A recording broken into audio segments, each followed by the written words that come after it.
ఇలా చూసారా vangibath. Hi friends, నమస్తే. ఎలా ఉన్నారు? Welcome to flavours of home made. ఇవాళ మనం వంకాయ అన్నం వాంగీబాత్ తయారు విధానం తెలుసుకుందాం. వాంగీబాత్ ఒక్కొక్కరు ఒక్కొక్క పద్ధతిలో తయారు చేస్తారు. ఎంతో టేస్టీగా ఉండే perfect lunch box 1 part meal recipe ఇది. ఇంకెందుకు ఆలస్యం, వాంగీబాత్ తయారు విధానం మొదలు పెట్టేద్దాం. వాంగీబాత్ తయారు కోసం ముందుగా పౌడర్ని తయారు చేసుకుందాం.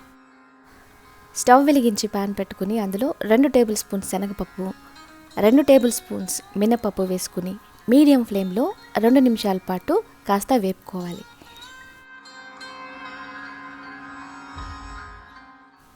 ఆ తర్వాత 2 టేబుల్ స్పూన్స్ ధనియాలు వేసుకోవాలి. వాటితో పాటు 1/2 టీ స్పూన్ జీలకర్ర, 1/2 టీ స్పూన్ మెంతులు, 1/2 టీ స్పూన్ మిరియాలు వేసి మరో నిమిషం పాటు వేపుకోవాలి.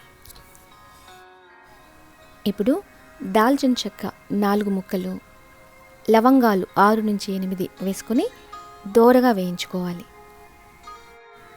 దాల్చిన చెక్క ఫ్లేవర్ ఈ వాంగీబాత్కి చాలా బాగుంటుంది. 4 నుంచి 5 ముక్కలు దాల్చిన చెక్కని తప్పకుండా వేసుకోండి. లవంగాలు కాస్త తక్కువగా, దాల్చిన చెక్క కాస్త ఎక్కువ మోతాదులో వేసుకుంటే వాంగీబాత్ చాలా ఫ్లేవర్గా ఉంటుంది. వీటన్నిటిని దోరగా వేపుకున్న తర్వాత ఇందులో కొబ్బరి వేసి వేపుకోవాలి. ఇక్కడ నేను 1/2 కప్పు డెసికేటెడ్ కోకోనట్ అంటే ఎండు కొబ్బరి పొడి ఉంటుంది కదా, దాన్ని తీసుకొని వాడుతున్నాను. ఇలా చూసారా, మార్కెట్లో దొరుకుతుంది. ఇందులో పచ్చి కొబ్బరిని కూడా వాడుకోవచ్చు.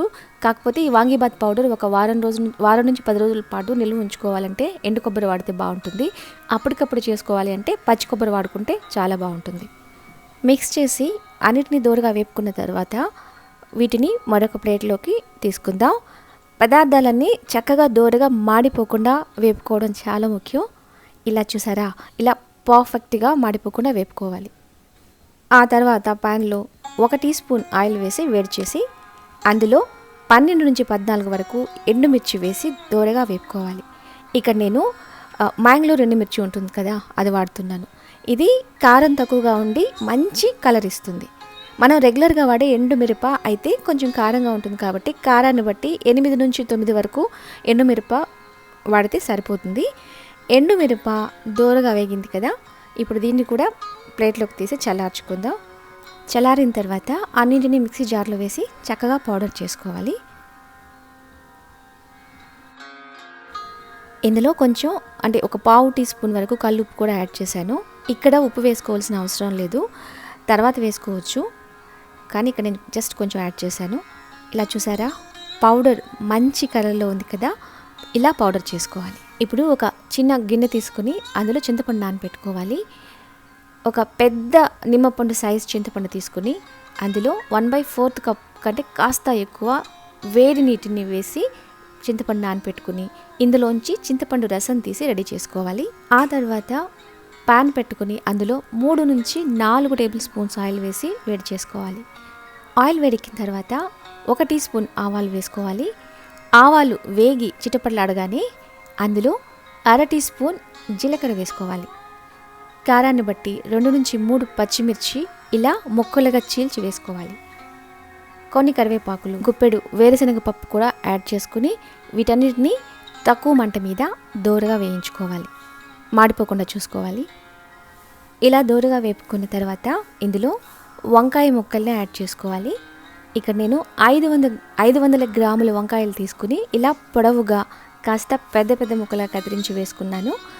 వంకాయ ముక్కలు వేసుకున్న తర్వాత వీటిని ఆయిల్లోనే ఇలా రంగు మారి 75% వరకు కుక్ అయ్యే విధంగా వేపుకోవాలి.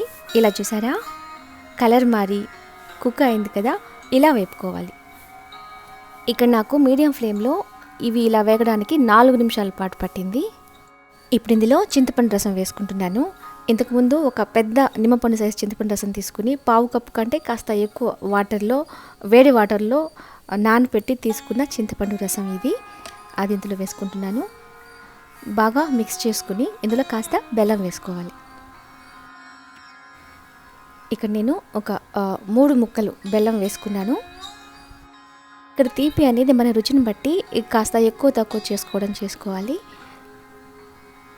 బెల్లం వేసుకున్న తర్వాత బాగా మిక్స్ చేసి చింతపండు పచ్చి వాసన పోయే వరకు దీన్ని చక్కగా ఉడికించుకోవాలి. ఈ చింతపండు ఉడుకుతున్న టైంలో 75% ఆయిల్లో మనం ఇంతకు ముందు ఫ్రై చేసి పెట్టుకున్నాం కదా వంకాయల్ని, మిగతా 25% కూడా ఈ టైంలో ఉడికిపోతుంది. రుచికి సరిపడా ఉప్పు కూడా యాడ్ చేసుకోవాలి. ఉప్పు కాస్త ఎక్కువగానే యాడ్ చేసుకోవాలి, ఎందుకంటే తర్వాత ఇందులో ఉడకపెట్టుకున్న అన్నం కలుపుకుంటాం కదా, దానికి దీనికి సరిపోయే విధంగా ఇక్కడ కాస్త ఉప్పు యాడ్ చేసుకోవాలి. ఒక పావు టీ స్పూన్ ఇంగువను కూడా వేసుకుంటున్నాను. ఇంగువ ఇక్కడ వాడడం వల్ల వాంగిబాత్కి మంచి ఫ్లేవర్ వస్తుంది. ఇంగువ తప్పకుండా వేసుకోండి. ఇంగువ వేసుకుని చక్కగా మిక్స్ చేసుకున్న తర్వాత ఇప్పుడు ఇందులో మనం రెడీ చేసి పెట్టుకున్న వాంగిబాత్ పౌడర్ని వేసుకోవాలి. ఇక్కడ నేను 2 టేబుల్ స్పూన్స్ వాంగిబాత్ పౌడర్ వేసుకుంటున్నాను. 1.5 నుంచి 2 టేబుల్ స్పూన్స్ వరకు సరిపోతుంది. మనము ఇందులో అన్నం కలుపుకుంటాం కదా, ఎంత కలుపుకుంటున్నామో దాన్ని బట్టి వాంగిబాత్ పౌడర్ అడ్జస్ట్ చేసుకుంటే సరిపోతుంది. వాంగిబాత్ పౌడర్ వేసుకున్న తర్వాత దీన్ని చక్కగా మిక్స్ చేసుకోవాలి.